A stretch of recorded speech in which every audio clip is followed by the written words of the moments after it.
Goeiemiddag almal. Ek groet julle in die naam van Here Jesus Christus. Ons is dankbaar dat ons weer eens vandag die geleentheid het om by mekaar te kom. En ek wil graag vandag iets deel wat ek voel wat nodig is om te bespreek in die liggaam van Christus.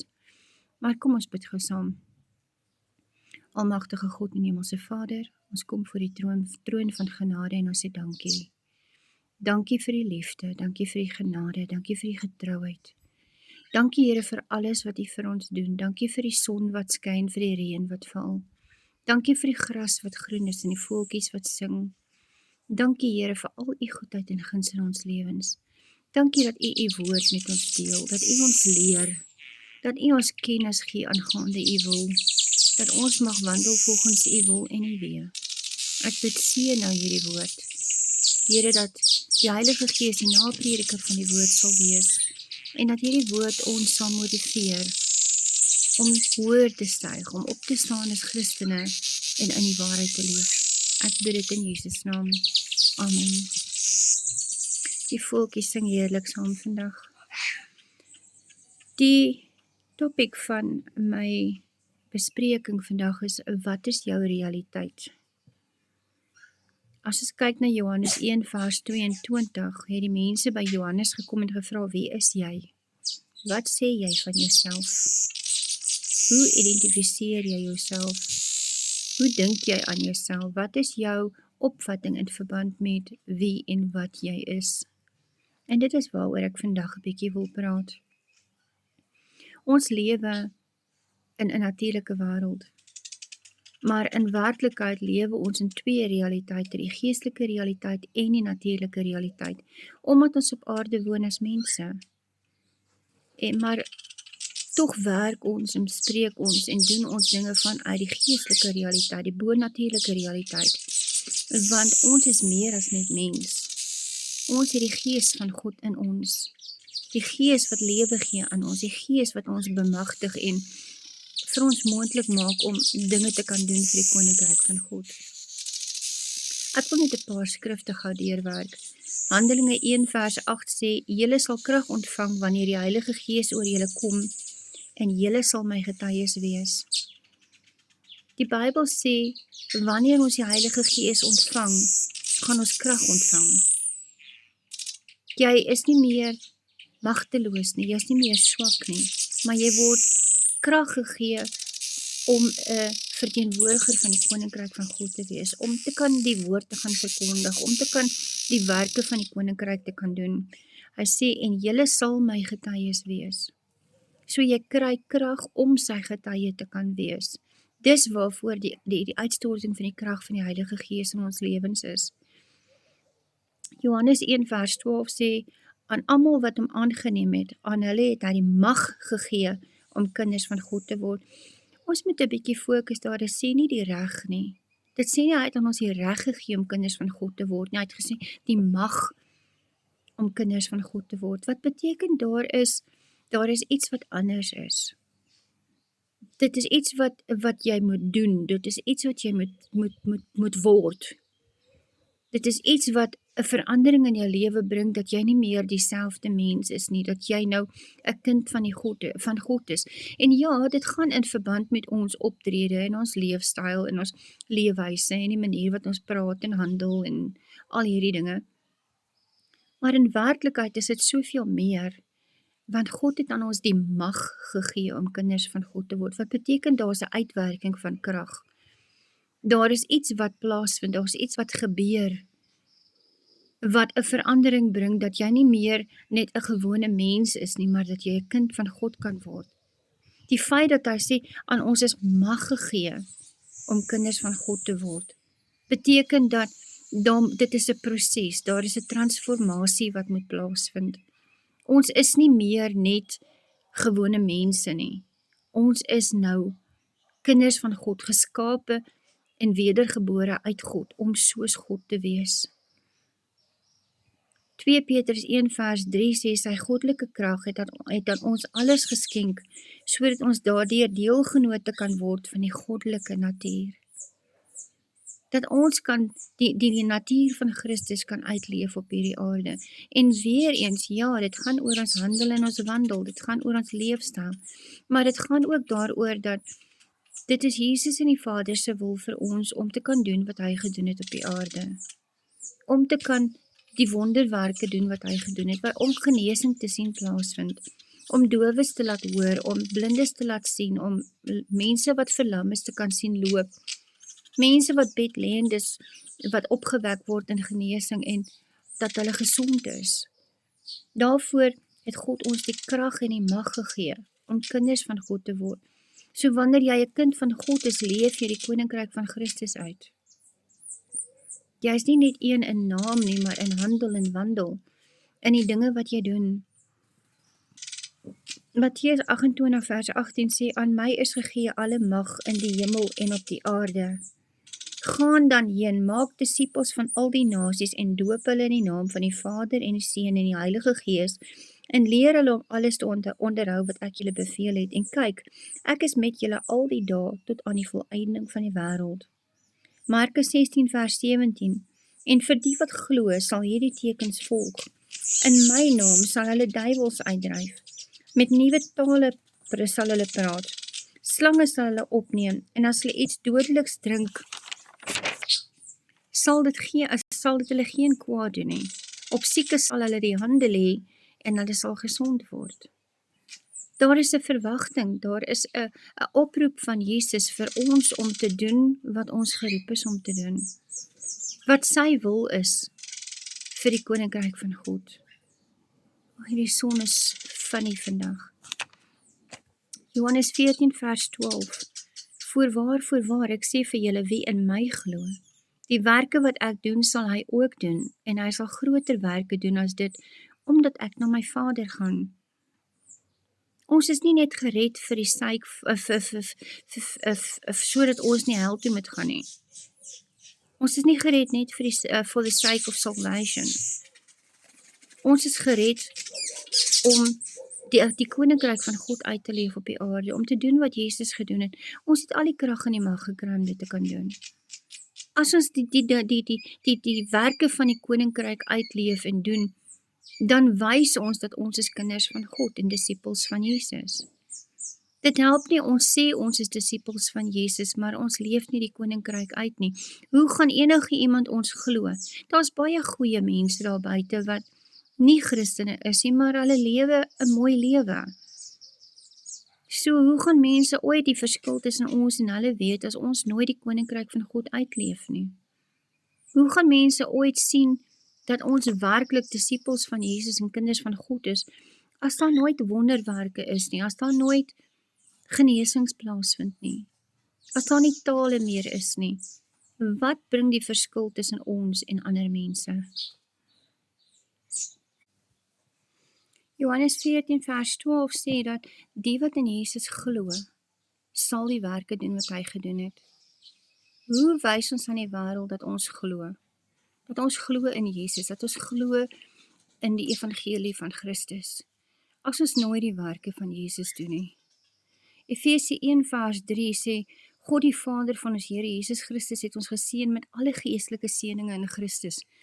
Die eerste keer wat ek hierdie vers gelees het, was in 'n tydperk toe ek gebid het, Here, ek wil wonderwerke sien, ek wil in tale praat, ek wil profeteer. Ag Here, gee my die gawes van die Heilige Gees. Ek wil die werke van die koninkryk doen. En ek het wakker geword met hierdie vers, Efesië 1 vers 3, wat sê, God die Vader van ons Here Jesus Christus, het ons alreeds geseën met alle geestelike seëninge in Christus. Ongelukkig is dit so dat mense nog steeds twyfel. Hulle is nog steeds nie seker of hulle wel kan doen wat Jesus gesê het ons kan doen nie. Hulle twyfel nog steeds of hulle die Heilige Gees in hulle het.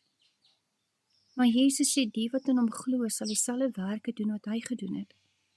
En dit is moontlik. As jy Heilige Gees gevuld is jy klaar bemagtig, jy het klaar al die gawes gekry. Mense bid nog so, ag Here, ek wil ook profeteer, ag Here, ek wil ook my hande op siek mense lê en sien dat hulle gesond word. Maar die Bybel sê, die Vader het alreeds aan ons alles gegee, alles wat ons nodig het om die werke van die koninkryk te doen. 1 Korinte 1 vers 5 tot 7 sê, julle is in alle opsigte verryk, in elke woord en alle kennis, sodat die getuienis aangaande Christus bevestig word onder julle, en julle in geen genadegawe tekort skiet nie. Ons kort niks nie. Jy kort geen genadegawe nie. 2 Korinte 8 vers 7 sê, julle is oorvloedig in alles, in geloof en woord en kennis en alle ywer. Ons het alreeds alles, mense. Daar is niks wat kort nie. Daar is niks wat die Vader nie vir ons gegee het nie. Ons is alreeds bemagtig deur die Heilige Gees om die werke te kan ervaar, die wonderwerke, die genesings, die profesieë, die tale, om dit te kan ervaar en te kan beleef en te kan leef in hierdie wêreld. Maar ons sien dit nie gebeur nie, want mense twyfel, mense glo nie.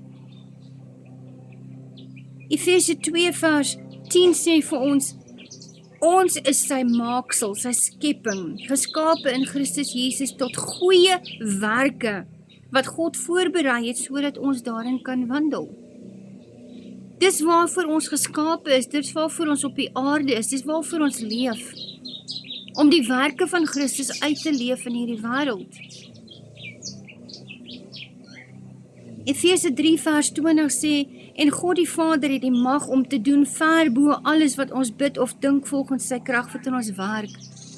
Ons Here Jesus het gesê, die wat in hom glo, sal dieselfde werke doen wat hy gedoen het, en selfs groter dinge as dit. Want dit is God wat deur ons werk, dit is nie onsself nie. Mense verstaan nie, hulle verstaan nie die woord van God nie.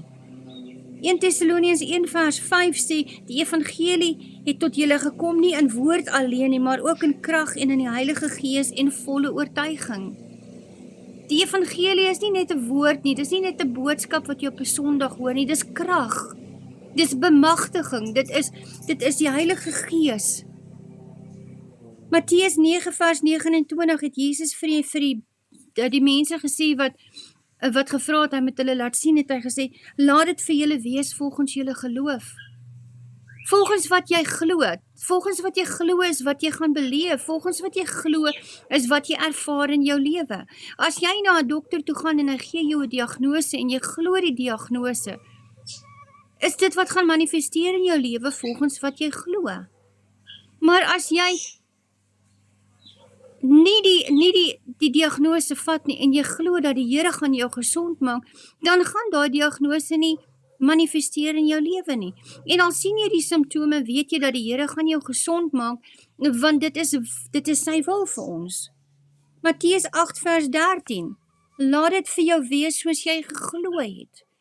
Dis Jesus se woorde, laat dit vir jou wees soos jy geglo het. Lukas 8:48, hou goeie moed, jou geloof het jou gered. Jou geloof red jou. Jou geloof in Christus, jou geloof in die woord. Daai feit dat jy nie twyfel nie. Ek het vanoggend 'n bietjie bossies uitgetrek hier agter en ek het handskoene aangetrek en daar was 'n vreeslike groot spinnekop en onmiddellik wou die vrees in my kom van, as hy my byt, en ek was net nie bang, ek het gesjoe dat jy gaan. Want volgens jou glo, volgens jou wat jou werklikheid is, wat jou realiteit is wat jy gaan ervaar. Toe die apostel Paulus op die eiland was en die slang het hom gepik toe hy die hout en die brush en die grasies en goed bymekaar gemaak het om vuur te maak, het hy dit so opgetel en daar was 'n slang in en die slang het hom gebyt en vasgebyt aan sy hand en hy het hom losgeskit in die vuur en aangegaan. Hy het nie bekommerd geraak nie, hy het nie gestres nie. En dit is waar die wonderwerk inkom, is wanneer jy nie toelaat laat vrees inkom nie. Wanneer jy nie toelaat laat vrees groter raak as jou geloof nie.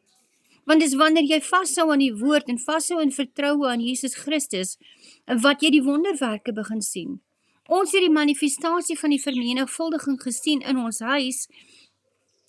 Ons het op 'n stadium in Celebes Pico in Botswana, het ons nie vreeslik baie kos in die huis gehad nie, en my man het die dag kos gemaak, en daar was basies net genoeg vir een persoon. Maar ons was 4 mense in die huis gewees. Die vlieg is lastig. En in elk geval, ek kom by die huis van die werk af en ek het my skoonma en die twee dogters uitgenooi want hulle mamma is oorlede en hulle het by my skoonma gebly. Ek het 'n koek gaan koop vir Tracy want dit was haar verjaarsdag en ek het hulle uitgenooi. En toe kom Tracy en Daniel se pa ook saam en hy sê toe maar hy was nie uitgenooi nie, mag hy inkom. Ek sê Danny, jy's family, kom in.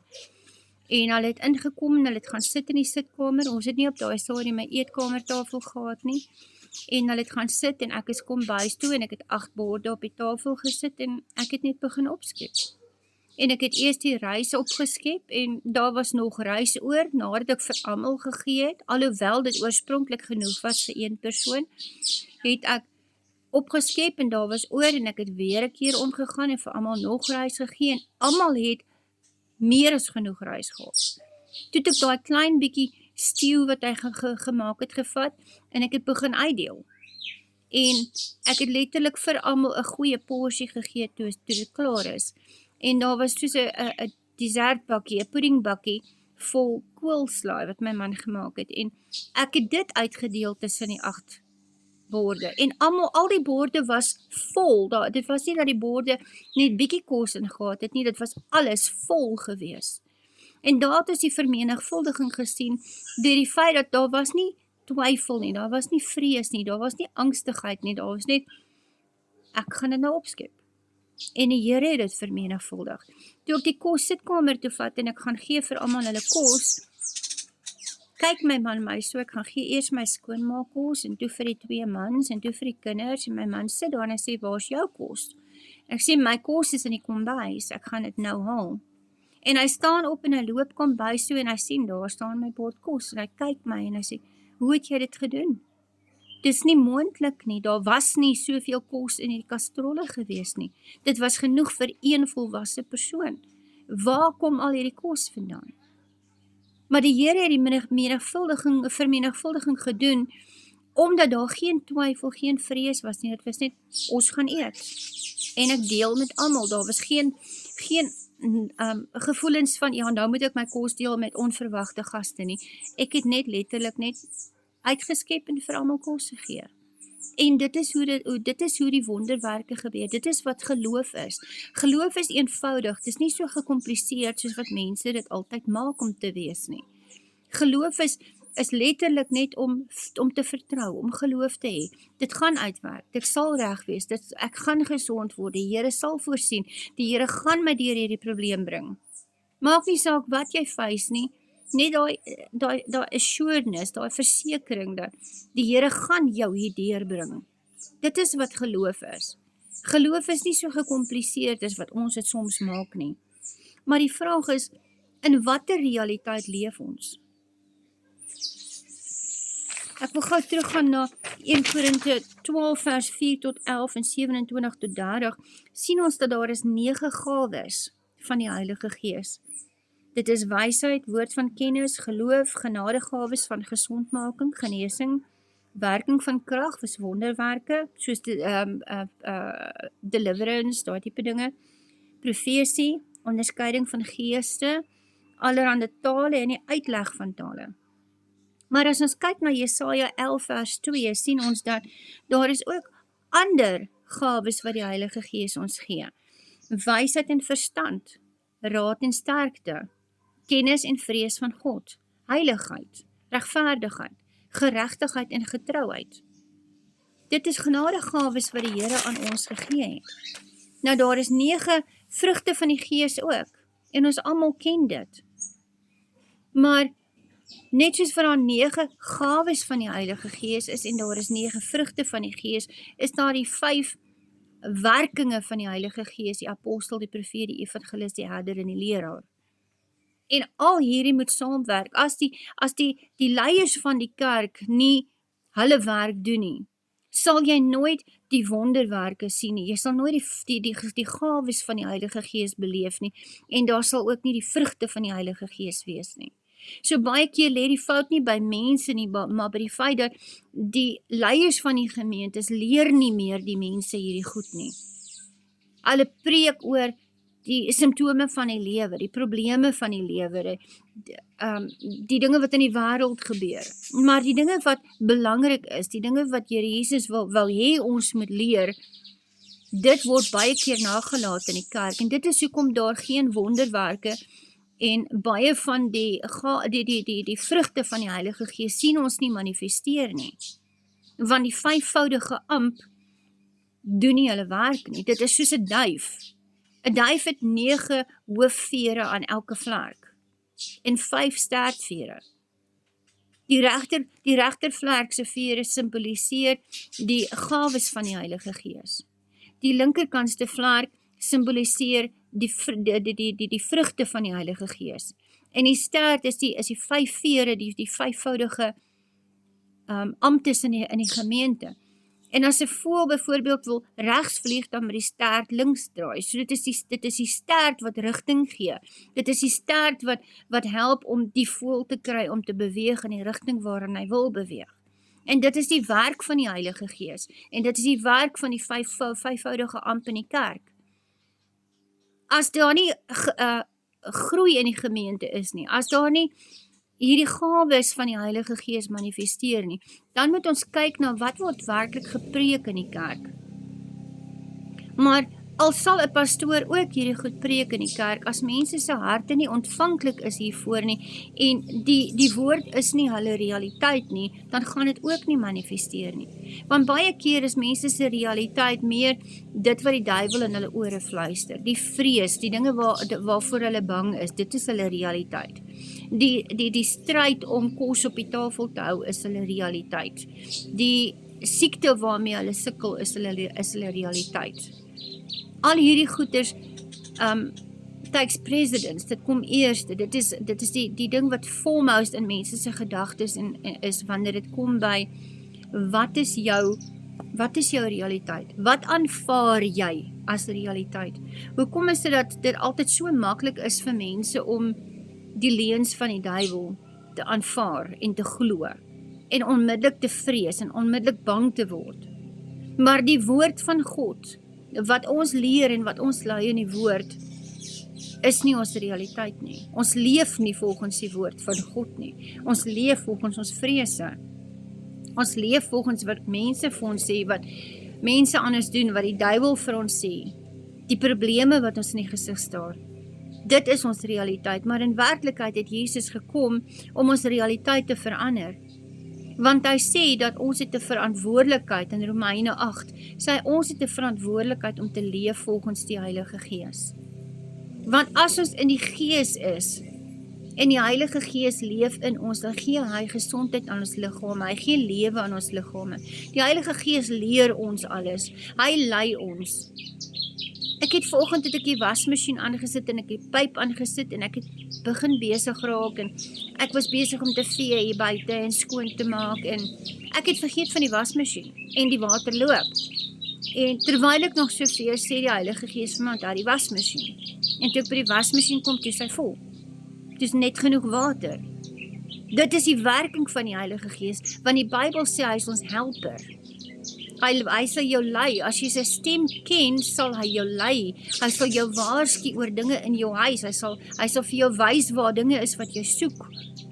As jy byvoorbeeld jou bril of jou sleutels iewers neergesit het, sal hy jou lei.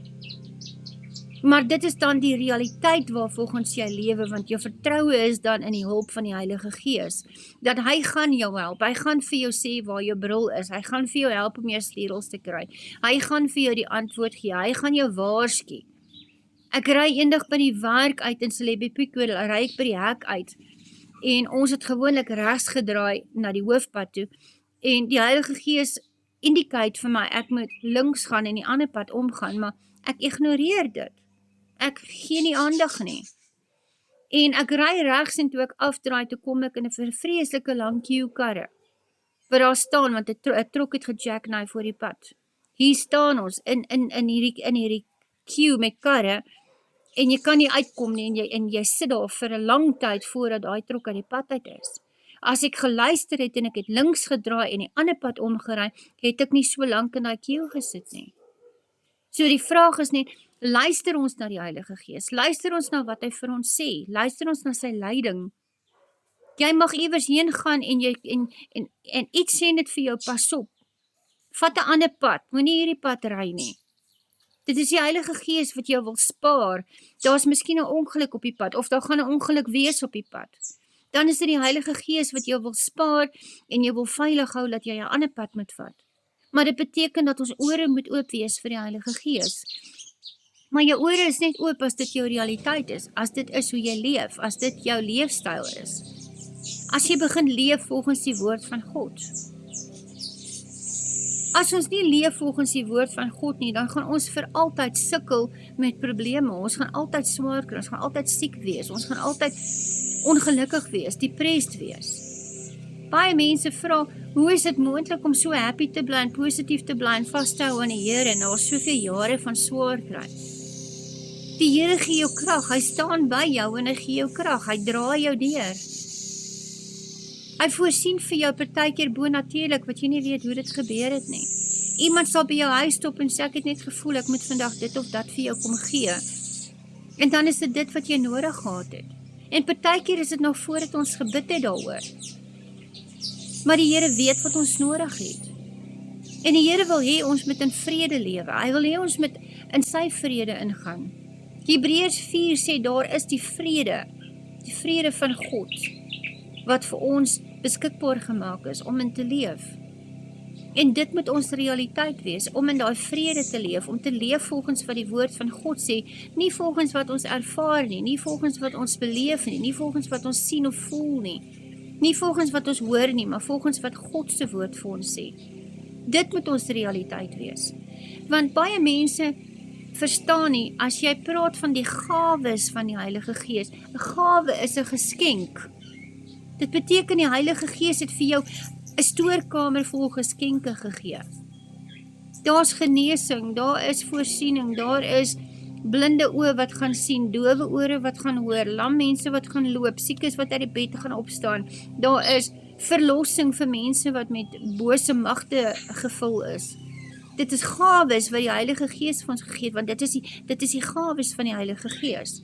Om in tale te kan praat, om te kan profeteer, om jou hande op siek mense te kan lê en hulle word gesond, om duiwels uit te dryf, om bonatuurlike kennis te hê, om iets te weet van iemand wat jy geen manier het om te weet nie. Hoe weet ek dit? Jy bid vir iemand en jy sê, maar hoe het ek dit geweet? Ek het dit nie geweet nie. Dis die Heilige Gees wat jou sê. Dit is die gawes wat hy vir ons gegee het, dis geskenke wat hy vir ons gegee het. En hierdie geskenke is in jou stoorkamer. En al wat jy moet doen is net om dit uit te deel. Al wat jy moet doen is net om in geloof dit te vat en te sê, daai persoon het genesing nodig, so kom ek gee vir hom hierdie geskenk van genesing. Jy het dit. Dis nie iets wat jy voor vra nie, dit is nie iets wat jy voor moet bid nie, dit is nie iets waarvoor jy moet smeek nie. Jy het dit, dis klaar vir jou gegee. Want dit is die gawe van die Heilige Gees. 'n Gawe meen dit is gegee. Dis 'n geskenk wat vir jou gegee is. Jy het dit alreeds. Jy moet net die geloof hê en weet ek het dit. Ek moet dit nie gaan koop nie, ek moet dit nie gaan soek nie, ek moet dit nie gaan kry nie, ek moet nie smeek of vra daarvoor. Ek het dit alreeds. Want die Bybel sê God die Vader van ons Here Jesus Christus het ons alreeds geseën met elke geestelike seëning in die hemelruim. 1 Korinte sê vir ons dat ons kort niks nie. Nie kennis nie, nie wysheid nie, nie krag nie, nie mag nie. Ons kort niks nie.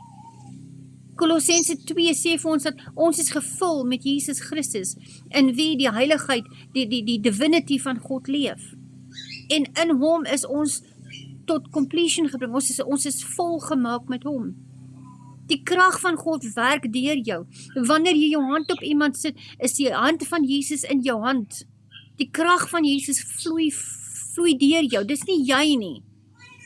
Dis die geskenke wat die Heilige Gees jou gegee het. Die krag van God wat deur jou vloei. Want jy is een met hom. 1 Korinte 6:17 sê vir ons dat those who are united with the Lord in spirit is one with him. Ons is een met hom. Genesis 2, God het sy asem in ons ingeblaas. Voordat God die asem in Adam ingeblaas het, was hy net klei. So wat het hom lewendig gemaak? Die Gees van God. Die gees wat in jou woon is nie jou eie gees nie, dis die gees van God wat lewe gee aan hierdie liggaam. Want Jesus het hy het nie gekom om ons gees te red nie, hy het gekom om ons siele te red. Want die gees kom van God af. Daarom is jy een met hom, want sy gees woon in jou, sy essence woon in jou. Jy het nie nodig om te soebat en te vra, ag Here, asseblief maak my kind gesond, ag Here, asseblief, ek smeek U Here, gaan lê jou hande op daai kind en maak daai kind gesond. Want Jesus sê in Johannes 15, as julle in my bly en ek bly in julle, is niks vir julle onmoontlik nie. Maar as julle nie in my is nie, gaan julle niks by julle self kan doen nie. Maar solank as wat jy in die woord van God bly, jy glo in wat die Bybel vir jou sê, jy glo in wat Jesus jou geleer het in die Bybel, en jy pas dit toe, jy leef daarvolgens, dit word jou realiteit, dan kan jy jou hand op iemand lê en hulle sal gesond word. Die Here kan werk sonder dat jy weet hy werk deur jou. Toe ek by Maranatha Kerk was in Alabama, het ek een oggend, was ek op pad badkamer toe en Suster Sophie Botha het daar gesit en ek het net so in die verbygaan, net 'n drukkie aan haar skouer gegee, net met die een hand, net so in die verbygaan, net druk haar skouer en ek gaan verby. Die volgende Sondag toe ek by die kerk kom, toe sê sy vir my, pastoor, jy weet nie wat het jy gedoen nie. Ek sê, hoe so, Suster Sophie, wat het ek gedoen? Sy sê, pastoor, ek het pyn gehad dat die dokters my nie kon gesond maak nie. Hulle het verskillende behandelinge probeer en niks het gewerk nie.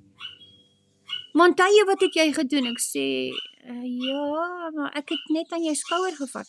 Sy sê, al die pyn is weg. Die siekte is nie meer daar nie, dis weg. God kan werk sonder dat jy besef, sonder dat dit enigiets van jou vat. Net jou bereidwilligheid, net jou daar wees, net jou instrument wees, is al wat hy van jou vra. Maar wat is jou realiteit? Glo jy nog dit is onmoontlik? Glo jy nog jy kan dit nie doen nie? Glo jy nog in die duiwelse leuns? Twyfel jy nog? Is jou siekte, jou stryd, jou probleme nog jou realiteit? Of het die woorde van Jesus Christus en die woord van God in die Bybel al jou realiteit geword? Want hy sê, my God will provide all that I need according to his riches in glory. Hy sê, by die wonde van Jesus is ons alreeds genees. Hy sê, jy sal 1000 sien val in jou linkerhand en 10,000 aan die regterhand en hulle sal nie naby jou kom nie. Al is daar plaae, as jy in die Here skuil, sal dit jou nie raak nie. Al drink jy dodelike gif, sal dit niks aan jou doen nie. Maar ons eerste reaksie, wanneer iets bads gebeur is om te stres en uit te freak, ontstel te raak, te begin huil, baie mense begin skree, hardloop, bel 'n dokter, kry 'n ambulans. Maar ons moet God eers sit, van die Bybel sê, soek eers die koninkryk van God en sy geregtigheid. En alle ander dinge sal vir julle bygevoeg word. Hoekom is dit dat ons so vinnig stres, dat ons so vinnig bevrees raak, beangs raak? Dat ons nie wandel volgens die realiteit van God se woord nie. In Handelinge 4 vers 33 sien ons dat die apostels het met groot krag getuienis gegee van die opstanding van die Here Jesus Christus en groot genade was oor hulle almal. Die werke wat jy doen getuig van Jesus. Dit is 'n getuienis van dat jy glo in die woord van God, dat jy glo wat die Bybel vir jou sê. Dat jy dit aanvaar as die waarheid. Het ons al ooit gedink dat ons Jesus 'n leienaar maak wanneer ons hom nie wil glo nie? Wanneer ons nie glo in die woord nie en dit wat hy gekom het om ons te leer nie? Dis tyd dat ons begin om te oordink. Hoekom leef ons? Waarvoor is ons hier? Waarvoor het Jesus ons gered? Dis nie net so dat jy nie hoef hel toe te gaan nie. Dit is so dat jy die koninkryk van Christus kan uitleef op hierdie aarde. Dat jy vrede mag hê, die vrede wat bo alle verstand is. In alle omstandighede. Te weet, dat maak nie saak wat jy face nie, Die Here het jou. He's got your back. Hy sal jou deurdra, hy sal vir jou voorsien, hy sal jou genees, hy sal jou beskerm, hy sal alles doen vir jou wat nodig is. Jy moet hom net vertrou. Sonder om beangst te raak, sonder om bevrees te raak, want die oomblik wat jy beangst en bevrees raak, sê dit daar's twyfel.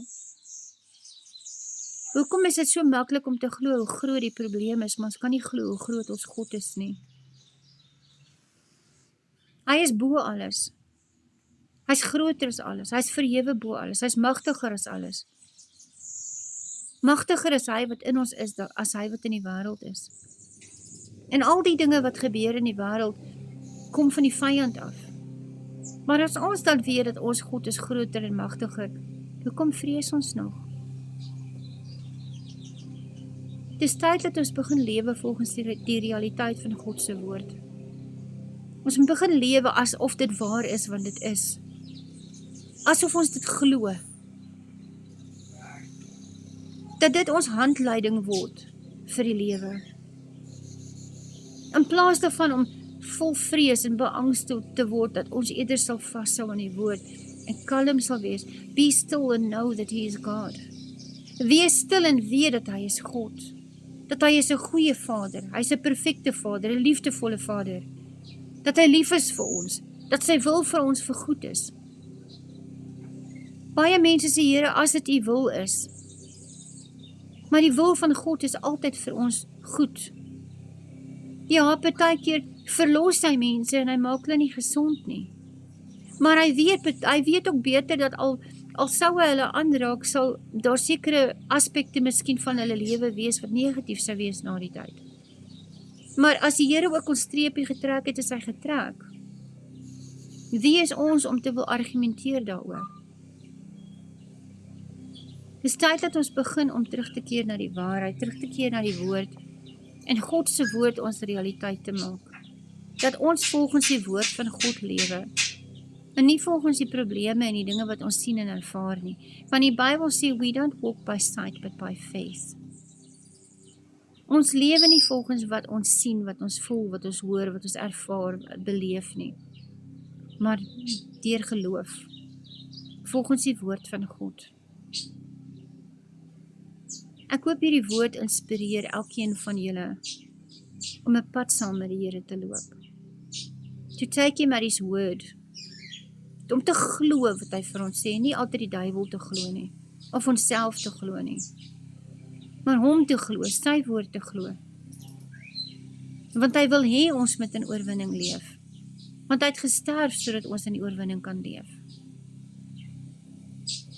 Kom ons maak dit 'n prioriteit om onsself reg te ruk en volgens die realiteite van die Bybel te leef.